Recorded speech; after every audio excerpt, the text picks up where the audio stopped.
संगमनेर तालुक्यातील ऍसिड हल्ल्या प्रकरणी आता 3 दिवस उलटूनही आरोपी फरार आहे। वडगावपान गावातील 6वी मध्ये शिकणाऱ्या मुलीवर ऍसिड हल्ला झाला होता।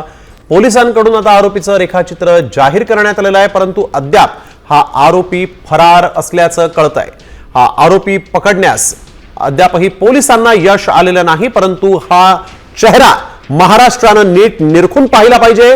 हा आरोपी जर कधी आपल्याला कुठे दिसला तर तातडीनं पोलिसांना कळवावं, कारण याच नराधमानं 6वी मध्ये शिकणाऱ्या एका चिमुरडीच्या चेहऱ्यावर, एका चिमुरडीवर ऍसिड हल्ला केला होता। हा तोच नराधम आहे, त्याचं हे रेखाचित्र आता पोलिसांनी जारी केलेलं आहे, कारण गेल्या 3 दिवसांपासून पोलीस प्रयत्न करून देखील या आरोपीला काही पकडू शकलेले नाहीत।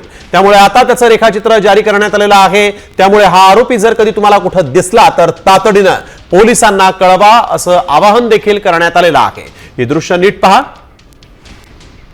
सचिन बनसोडे आमचे प्रतिनिधी आपल्या सोबत यावेळेस फोन लाईन वरून जोडले गेलेले आहेत। सचिन, आपण बघतोय रेखाचित्र जारी झालेलं आहे, आतापर्यंत हा तपास कुठवर आलेला आहे? आरोपीला पकडण्यासाठी का अपयश येत आहे? खरं तर 3 दिवसांपूर्वी संगमनेर तालुक्यातील वडगावपान गावामध्ये ही अल्पवयीन मुलीवरती ऍसिड हल्ला झाल्याची घटना घडली होती। त्या मुलीवरती रुग्णालयात उपचार देखील सुरू आहेत। मात्र दुसरीकडे 3 दिवस उलटूनही पोलिसांना अद्याप आरोपीचा शोध लागलेला नाहीये। पोलीस प्रयत्न करतायत, मात्र अद्यापही त्यांच्या प्रयत्नांना यश आलेलं नाहीये।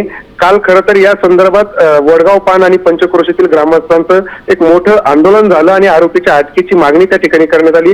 मात्र अद्यापही त्या आरोपीचा शोध लागलेला नाही आणि त्यामुळे पोलिसांनी आता त्या संशयित आरोपीचं एक रेखाचित्र जारी केलेलं आहे आणि त्या माध्यमातून आवाहन पोलिसांनी केलेलं आहे की असा संशयित जर कोणाला आढळला त्वरित पोलिसांशी संपर्क साधण्याचं आवाहन त्यांनी केलेलं आहे। मात्र 3 दिवस उलटूनही राज्याला जी हादरवणारी अत्यंत अल्पवयीन मुलीवर ऍसिड हल्ल्याची जी घटना घडली होती त्यात अगदी, आणि त्यामुळे आता या आरोपीला जर कधी कुठं आपण पाहिलं तर तातडीनं पोलिसांना कळवण्याचं आवाहन देखील करण्यात आलेलं आहे।